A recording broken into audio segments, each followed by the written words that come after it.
অযোধ্যায় আজ মহাসমারোহে রামলালা মন্দিরের প্রাণ প্রতিষ্ঠা হচ্ছে। দেশব্যাপী চলছে রাম ভজন। এই সময় আজ সারা অসম বাঙালি যুব ছাত্র ফেডারেশন স্মরণ করল 1992 সালের নিহত নিরীহ হিন্দু বাঙালিদের।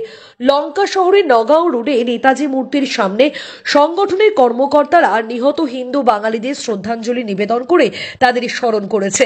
দীর্ঘ 500 বছর পর 1992 সালের 6 ডিসেম্বর মুঘল আধিপত্যের অবসান ঘটিয়ে রাম মন্দির প্রতিষ্ঠায় বাবরি মসজিদের গম্বুজ ভেঙে ফেলা হয়।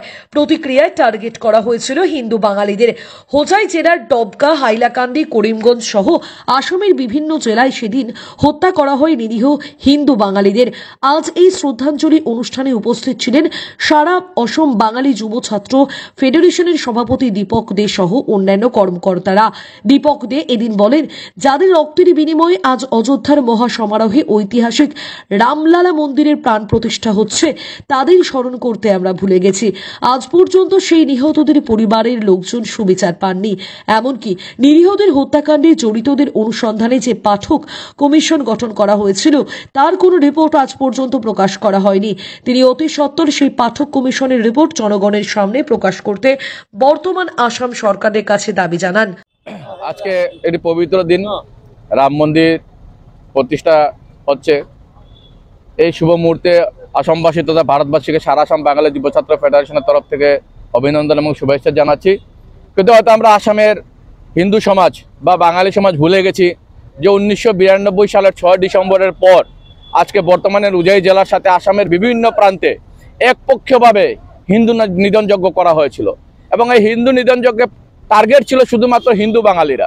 বেছে বেছে হিন্দু বাঙালিদের ঘরবাড়ি জ্বলিয়ে দেওয়া হয়েছিল, মেয়েদেরকে বউদেরকে রেপ করা হয়েছিল, হত্যা করা হয়েছিল, ছোট ছোট বাচ্চাদেরকে হত্যা করা হয়েছিল।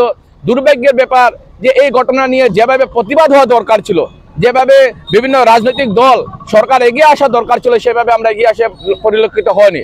কারণ সেই সময়ের কেন্দ্রীয় সরকারের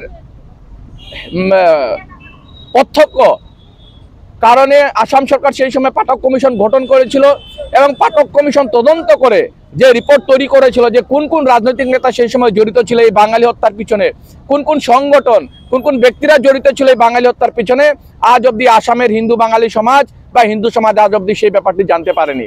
তাই আমরা আজকে যারা ভুলে গেছে যে যাদের রক্তের বিনিময়ে, যাদের বলিদানে আজকে এই রাম মন্দির প্রতিষ্ঠাতা হয়েছে, তাদেরকে আমরা ভুলে দেখতে চাইছি। আমি সেটাই আহ্বান জানাবো যে অতীতকে ভুলে কখনো বর্তমান হতে পারে না। আজকে আমরা অতীতকে ভুলে যেতে চাইছি। তাই আমাদের কমিশনের যেটা রিপোর্ট সেটা পাবলিক হতে লাগে, রাজুয়া হতে লাগে, যাতে আমরা জানতে পারি যে কাদের নেতৃত্বে, কাদের চক্রান্তে, কাদের প্রত্যক্ষ এবং পরোক্ষ মদতে সেই সময় সেই বাঙালিদের, হিন্দুদের নিধন করা হয়েছিল, সেটা যাতে রাজুয়া করা হয়, তার জন্য আজকে আমরা এই শ্রদ্ধাঞ্জলি অনুষ্ঠানের মঞ্চ থেকে আমরা আসাম সরকারকে আহ্বান জানাচ্ছি। লঙ্কা থেকে বিপ্লজিৎ দেবের রিপোর্ট, গণ আওয়াজ। আপনি কি অল্প খরচে বিজ্ঞাপন দিতে চান? তাহলে যে কোনো বিজ্ঞাপনের জন্য আজই যোগাযোগ করুন। আপনার এই বার্তা মুহূর্তের মধ্যে পৌঁছে যাবে লক্ষ লক্ষ দর্শকের কাছে।